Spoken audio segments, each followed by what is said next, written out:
Praise the Lord. ஆண்டவராக இயேசு கிறிஸ்துவின் நாமத்திற்கு மகிமை உண்டாவதாக. இன்றைக்கு இந்த வெள்ளிக்கிழமை இந்த காலை வேளையிலே இந்த உபவாச ஜெபத்திலே உங்களை சந்திப்பதிலே மிக்க மகிழ்ச்சி அடைகிறோம். வார வாரம் நாம் திருச்சபையிலே நடத்துகிற இந்த உபவாச ஜெபத்தை உங்களோடு நேரலையிலே நான் செய்வதை நினைத்து சந்தோஷப்படுகிறேன். என்னோடு கூட சேர்ந்து நீங்கள் இந்த ஆராதனையிலே கலந்து கொள்ளுங்கள். நாம் ஒருமித்து ஆண்டவரை உயர்த்துவோம். ஆண்டவர் பெரிய அற்புதங்களை கர்த்தர் நமக்கு செய்வாராக.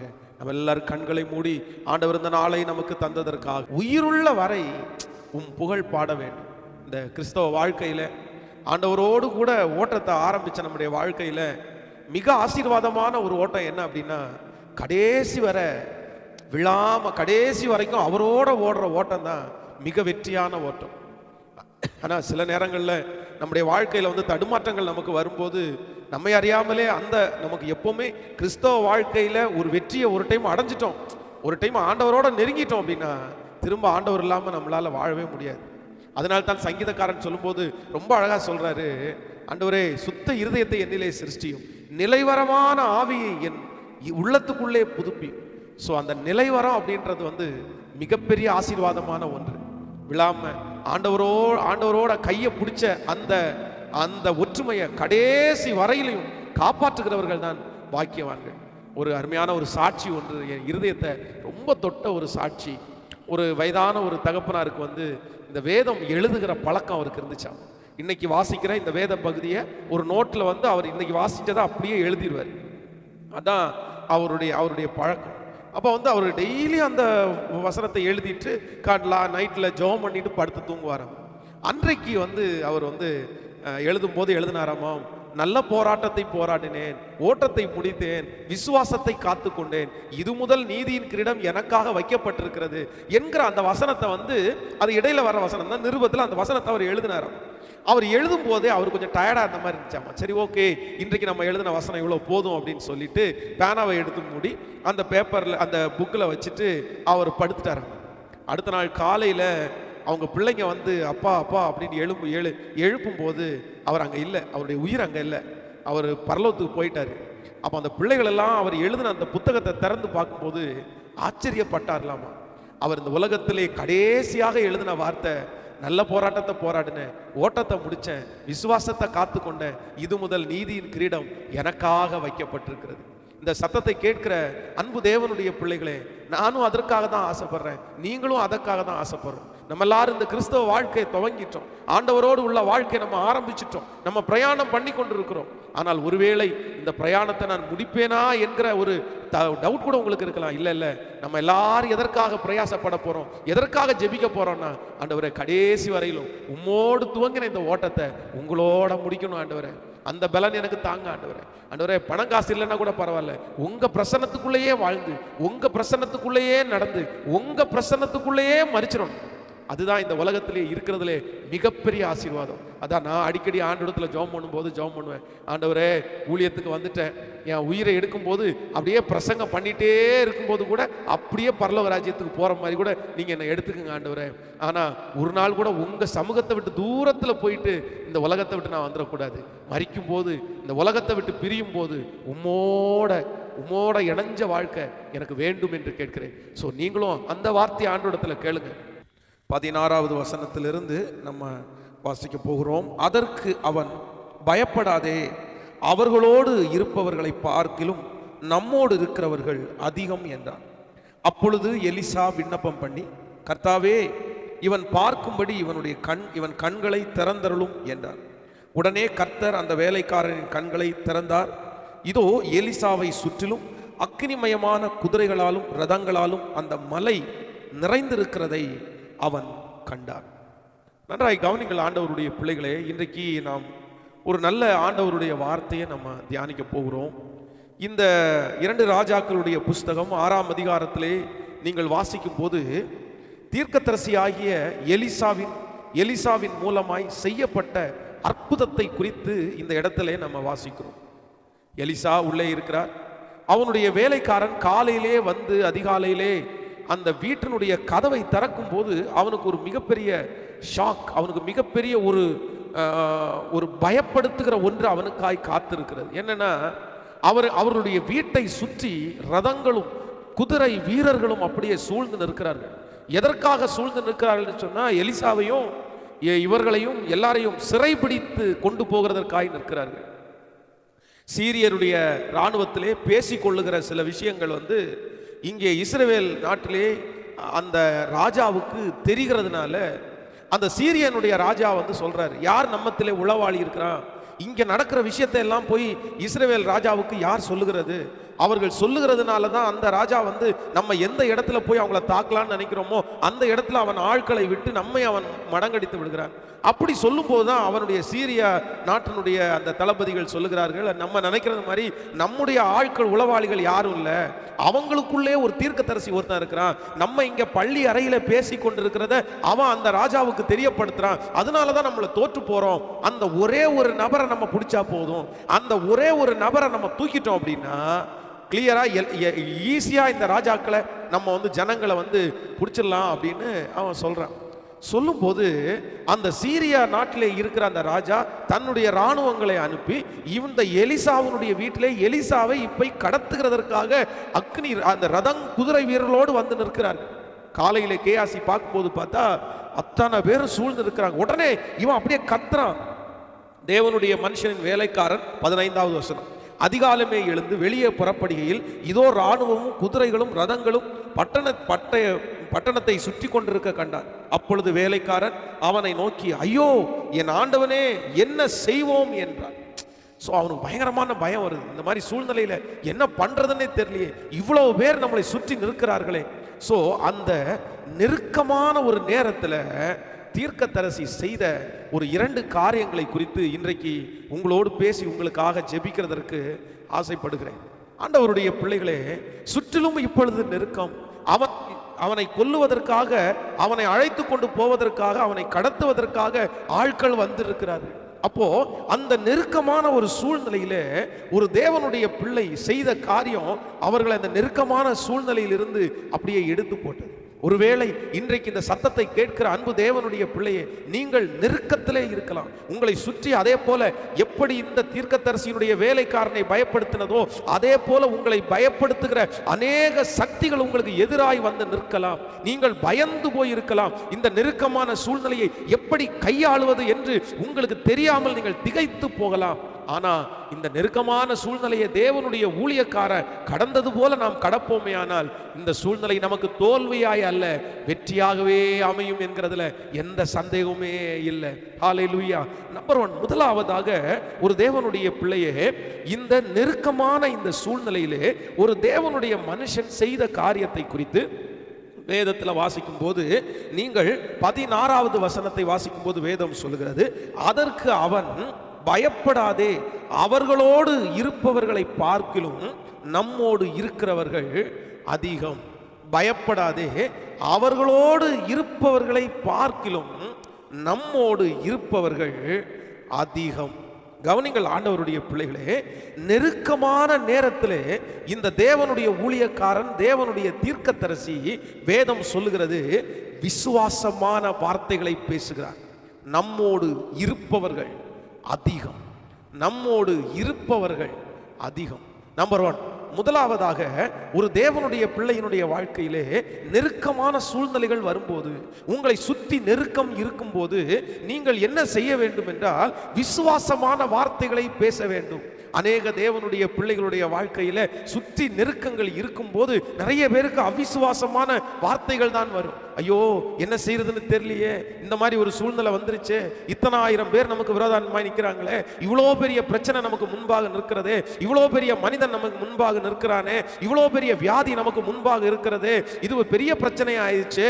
அவர்களுடைய வாயிலிருந்து விசுவாசமான வார்த்தைகள் வராது, நிறைய பேருக்கு அவிசுவாசமான வார்த்தை வரும். அவ்வளவுதான், நான் முடிஞ்சிட்டேன், நான் இனி எழும்புறது ரொம்ப கடினம், இதுல நான் தோற்று போயிருவேன், அப்படி நடந்துரும், இந்த வியாதியில நான் செத்துருவேன், இந்த வியாதி என்ன அப்படி கஷ்டப்படுத்திடும், இந்த மாதிரியே நான் 10 வருஷம் இருந்துருவேன், 20 வருஷம் இருந்துருவேன். ஒரே நெகட்டிவான வார்த்தைகள் நிறைய பேருடைய வாயிலிருந்து வந்து கொண்டே இருக்கும். இன்றைக்கு கூட இந்த சத்தத்தை கேட்கிற நீங்களும் அப்படித்தான். உங்களை சுற்றி நெருக்கங்கள் இருந்து கொண்டே இருக்கலாம். உங்களை சுற்றி இருக்கிற நெருக்கத்தில் நீங்க நிறைய பேர் விசுவாசமான வார்த்தைகளை பேசாமல் உங்க வாயை திறந்தா அவிசுவாசமான வார்த்தைகள் வந்து கொண்டே இருக்கலாம். பாஸ்டர், என்னால விசுவாசமா பேச முடியல, என் மனசு அவிசுவாசத்தை சொல்லுது, என் வாய் அவிசுவாசத்தை சொல்லுது.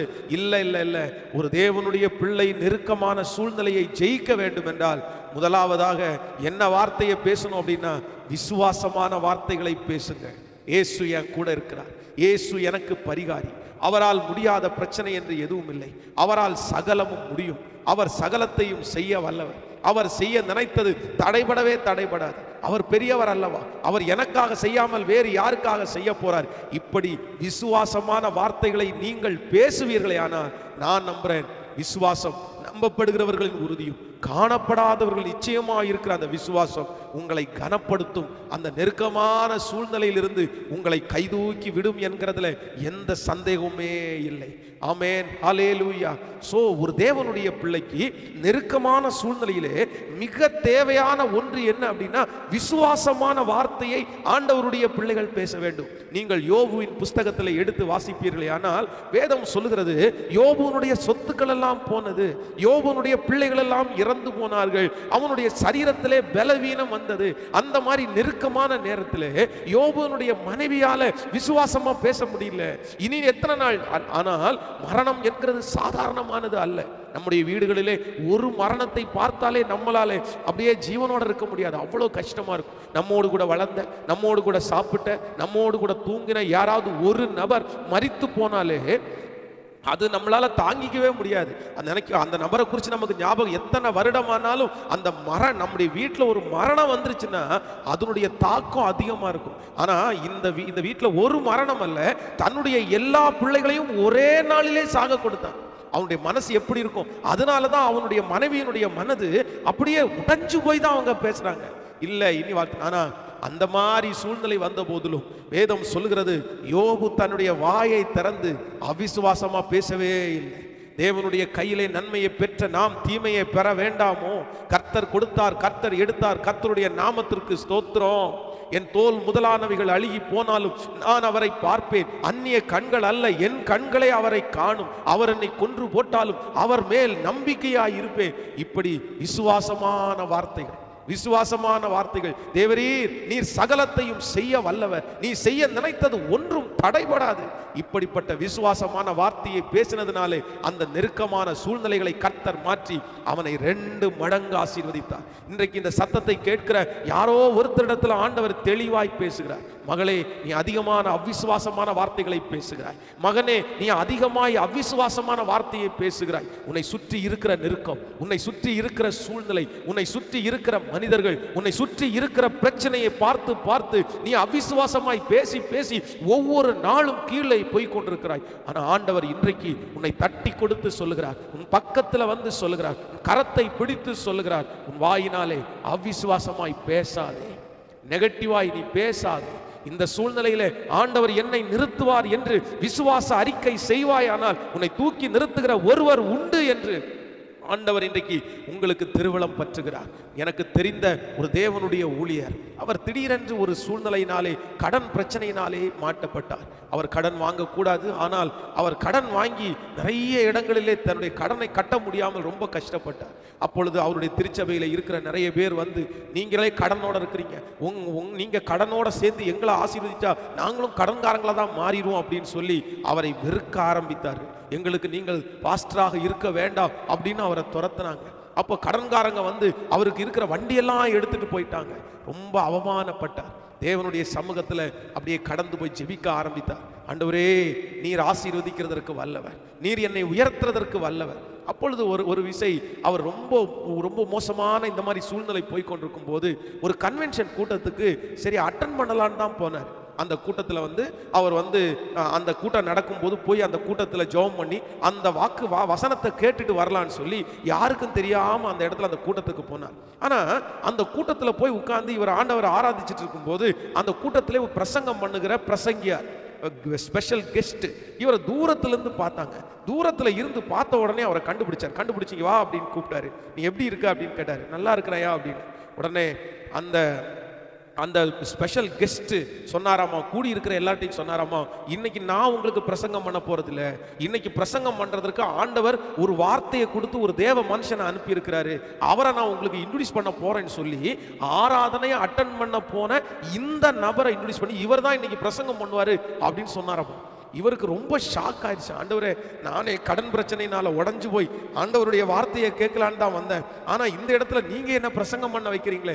கர்த்தர் சொன்னாராமா, நீ பேசு அப்படின்னு. அன்றைக்கு அந்த கூட்டத்தில் அந்த தேவனுடைய மனுஷனை ஆண்டவர் வல்லமையாய் பயன்படுத்தினார். அந்த கூட்டத்தினுடைய முடிவில் அந்த அந்த ஸ்பெஷல் கெஸ்டாய் அழைக்கப்பட்டிருந்த அந்த போதகர் அவர் சொன்னாராமா, இது ஒரு பெரிய தேவ மனுஷன், இவனுக்குள்ள நிறைய கிருபைகள் இருக்குது, உங்களுடைய திருச்சபைகளில் இவரை பயன்படுத்தலாம், இவர் நிறைய லட்சங்களுக்கு பயன்படுவார் அப்படின்னு சொல்லிட்டு தன்னுடைய பாக்கெட்டுக்குள்ள இருந்து ஒரு பண பையை எடுத்து அவருடைய கையில கொடுத்து, இதாப்பா கர்த்தர் உனக்கு கொடுக்கிறதுக்காக என்கிட்ட சொன்னாரு, நீ இதை வச்சுக்கோ அப்படின்னு சொல்லி அவர் போயிட்டாராமா. அவருடைய கையில எடுத்து பார்த்தால் அவர் கடன் கட்ட வேண்டிய பணம் அவருடைய கையில இருந்தது. அந்த பணத்தை கொண்டு போய் கடனை கட்டினார். அன்று முதல் ஆண்டவர் அவரை ஆசீர்வதிக்க ஆரம்பித்தார். இன்றைக்கு தேசத்திலையும் பல நாடுகளிலையும் ஆண்டவருக்காக பெரிய ஊழியத்தை செய்கிற ஒரு தேவ மனுஷனாய் மாற்றப்பட்டு கர்த்தருக்காக ஊழியம் செய்து கொண்டிருக்கிறார். என் அன்பு தேவனுடைய பிள்ளைகளை, அந்த தேவன் தான் உங்கள் தேவன், அந்த தேவன் தான் நாம் ஆராதிக்கிற தேவன். அந்த தேவன் இன்றைக்கு உங்களையும் என்னையும் பார்த்து சொல்கிறார், நெருக்கமான சூழ்நிலையிலே நீங்கள் ஒரு நாளும் அவ்விசுவாசமாய் பேசாதபடி நீங்கள் தீர்க்கதரிசியை போல விசுவாசமாய், அவர்களோடு இருக்கிறது கொஞ்சம் பலன்தான், அவர்களோடு இருக்கிறவர்கள் கொஞ்சம் தான், ஆனா நம்மோடு இருக்கிறவர்கள் அதிகம். நான் சொல்கிறேன், உங்களுக்கு விரோதமாய் இருக்கிற பிரச்சனையினுடைய அந்த வல்லமை குறைவுதான், ஆனால் உங்களோடு கூட இருக்கிற ஆண்டவருடைய வல்லமை அதைவிட பெரியது, அதைவிட பெரியது, அதைவிட பெரிய வல்லமை உங்களோடு கூட இருக்கிறது. ஆண்டவருடைய பிள்ளைகளை கர்த்தர் அப்படி பார்ப்பார். நீங்கள் வேதத்திலே ஒரு வசனத்தை, லூக்கா எழுதின சுவிசேஷம் 1ஆம் அதிகாரத்திலே 20வது வசனத்தை வாசிக்கும் போது வேதம் சொல்கிறது, யோவான் என்கிற அந்த யோவானுடைய தகப்பனாகிய ஆசாரியன் தூபம் காட்டுகிறதற்காக அங்கே தேவனுடைய சமூகத்திலே போய் நிற்கிறார். அதை வாசிக்கும் போது லூக்கா எழுதின சுவிசேஷம் 1ஆம் அதிகாரத்திலே 20வது வசனத்தை நாம் வாசிக்கும் போது, இதோ தகுந்த காலத்தில் நிறைவேற போகிற என் வார்த்தைகளை நீ விசுவாசியாதபடியால் இவைகள் சம்பவிக்கும் நாள் மட்டும் நீ பேசக்கூடாமல் ஊமையா இருப்பாய். இங்கே சகரியா என்கிற ஒரு ஊழியக்காரன் தேவனுடைய சமூகத்தில் வந்து வேதம் சொல்லுகிறது, அவன் அன்றைக்கு அந்த ஆசாரிய ஊழியத்தை அவன் தான் செய்ய வேண்டும். அப்போ ஆசாரிய ஊழியத்தை அவன் செய்து கொண்டிருக்கும் போது ஆண்டவருடைய வார்த்தை அவனுக்கு வருது. 18வது வசனம், அப்பொழுது சகரியா தேவதூதனை நோக்கி, இதை நான் எதனால் அறிவேன், நான் கிழவனாய் இருக்கிறேன், என் மனைவி வயது சென்றவளாய் இருக்கிறாளே என்றான். தேவதூதன் அவனுக்கு பிரதி உத்தரமாக, நான் தேவ சன்னதியில் நிற்கிற காபிரியேல் என்பவன், உன்னுடனே பேசவும் உனக்கு இந்த நற்செய்தியை அறிவிக்கவும் அனுப்பப்பட்டு வந்தேன்.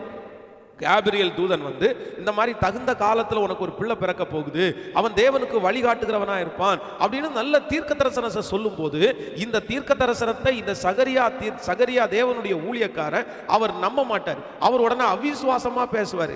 அவன் என்ன பேசுவார் அப்படின்னா, நான் கிழவனா இருக்கிறேன், என் மனைவி வயது சென்றவர்களா இருக்கிறாளே. உடனே தேவதூதன் சொல்லுகிறான், தகுந்த காலத்தில் நிறைவேற போகிற வசனத்தை நீ விசுவாசியாதபடினால், நீ அவிசுவாசமா உன் வார்த்தையை பேசினபடினால் அந்த குழந்தை பிறக்கிற வரைக்கும் நீ ஊமையானா இருப்பாய். ஸோ ஆண்டவருடைய பிள்ளைகள் ஒன்று நினைத்து கொள்ளுங்கள், ஆண்டவருக்கு சுத்தமா பிடிக்காதது என்ன அப்படின்னா, கர்த்தர் விசுவாசமாய் உங்களுக்கு வார்த்தைகளை கொடுக்கும் போது நீங்க அவிசுவாசமா பேசுறது ஆண்டவருக்கு பிடிக்காது, ஆண்டவருக்கு பிடிக்காது. அதை நாம் ஆண்டவரை குறைவாய் மதிப்பு போடுவதற்கு சமமானது. நம்ம அப்படி குறைவா மதிப்பு போடுறோம். நம்முடைய ஆண்டவர் பெரியவர் அல்லவா? அதனால எவ்வளவு நெருக்கமான சூழ்நிலையிலும் ஒரு தேவனுடைய பிள்ளையினுடைய வாயிலிருந்து என்ன வார்த்தை தான் வரணும்னா, விசுவாசமான வார்த்தையை தான் வர வேண்டும், விசுவாசமான வார்த்தையை தான் பேச வேண்டும். நீங்கள் வேதத்தில் நிறைய மனிதர்களை அப்படி வாசிக்கலாம். தாவீதை குறித்து வேதம் சொல்கிறது, அவன் நெருக்கமான சூழ்நிலையிலே சொல்கிறான், உம்மாலே நான் ஒரு சேனைக்குள் பாய்வேன், என் தேவனாலே ஒரு மதிலை தாண்டுவேன். அப்படி ஒரு விசுவாசமான வார்த்தை.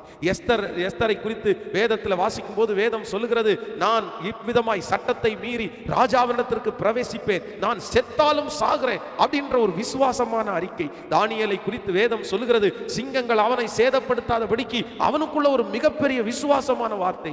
இப்படி தேவன் பயன்படுத்தின அநேக பாத்திரங்கள் நெருக்கமான சூழ்நிலையில விசுவாசமான வார்த்தையை பேசி ஜெயித்திருக்கிறார்கள். கைகளை உயர்த்தி ஒரு ஹல்லேலூயா சொல்.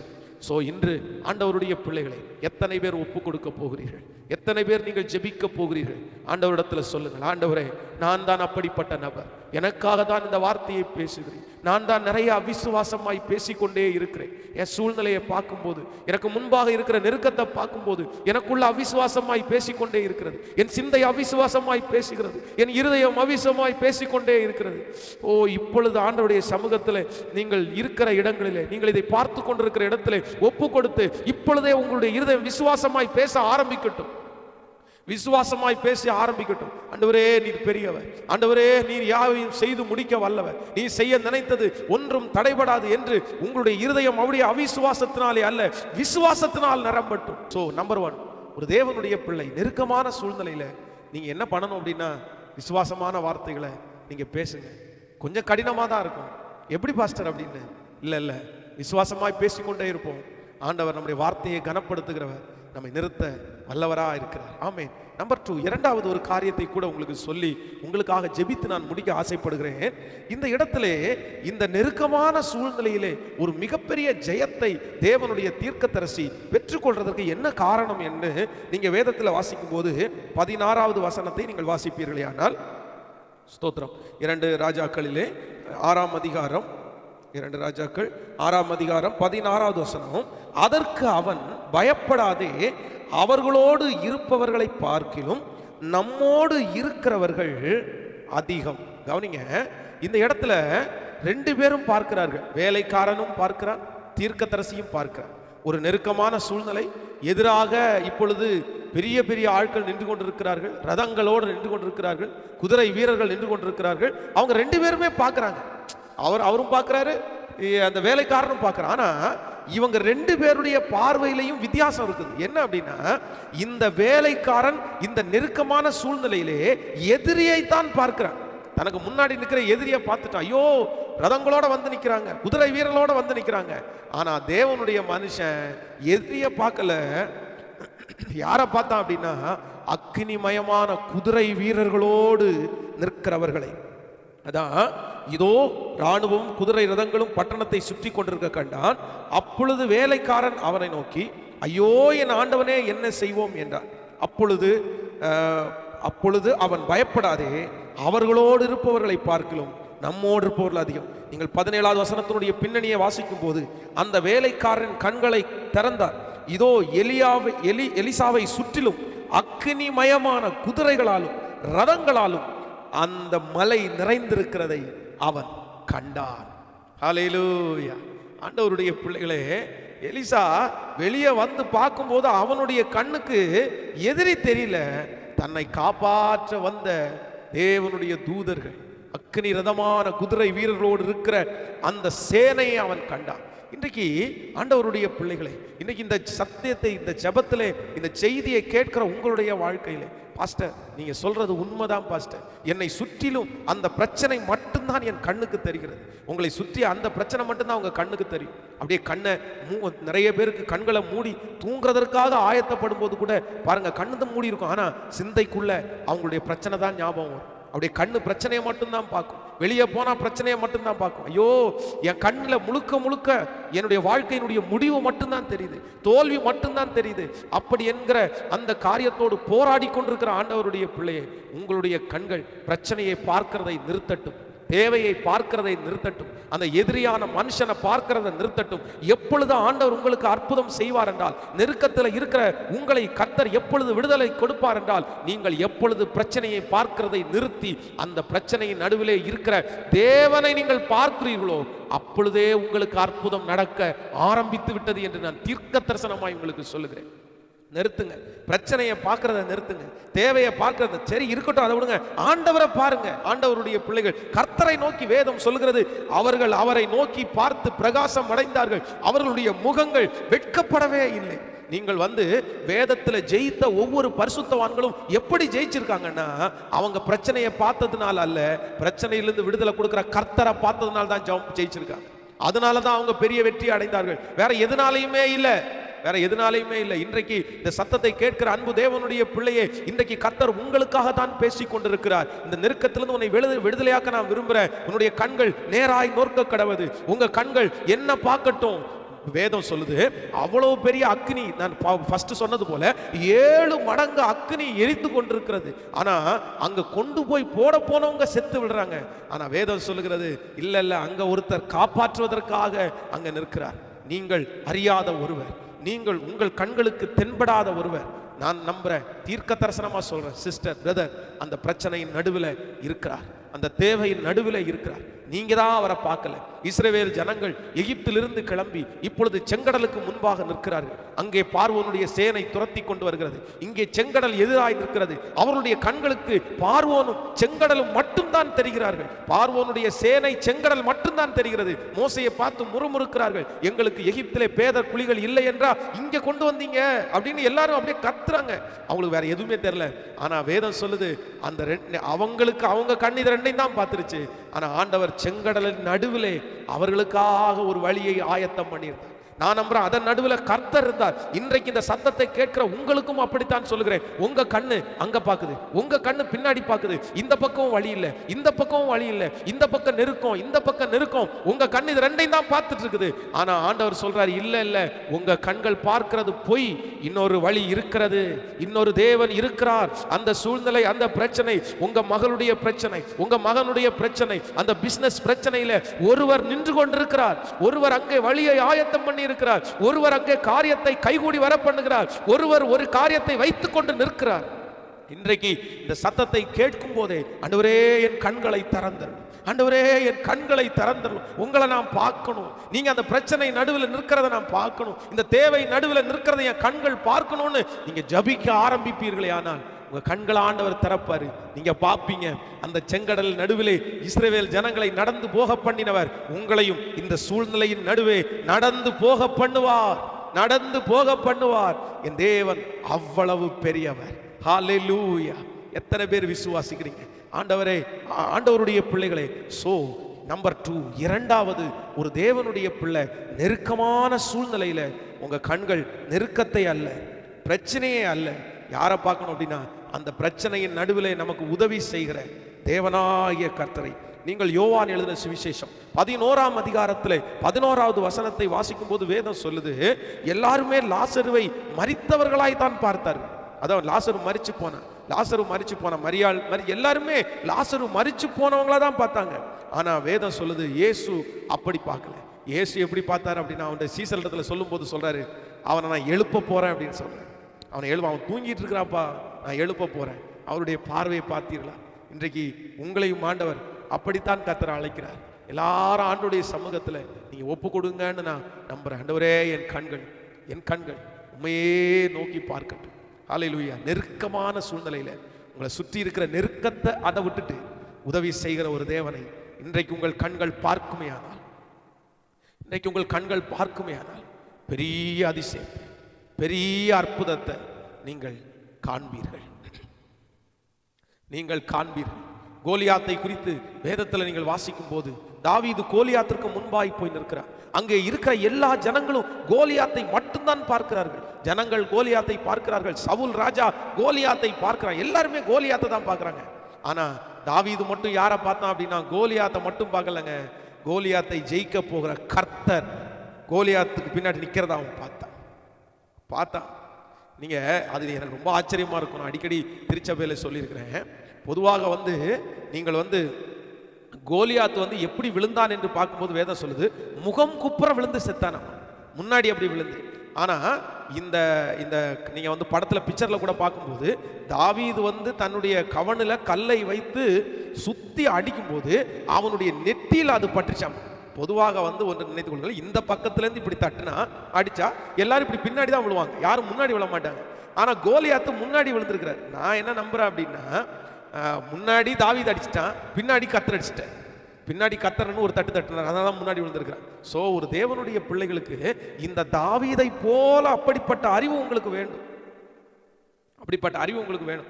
என்ன அறிவு வேணும்னா, நான் கோலியாத்தை மட்டும் பார்க்க மாட்டேன், கோலியாத்தை ஜெயிக்க போகிற கர்த்தர் அதன் நடுவிலே நிற்கிறார். ஹல்லேலூயா. ஆமென் சொல்லுங்க. எத்தனை பேர் இந்த வார்த்தைக்கு ஒப்பு கொடுக்க போறீங்க?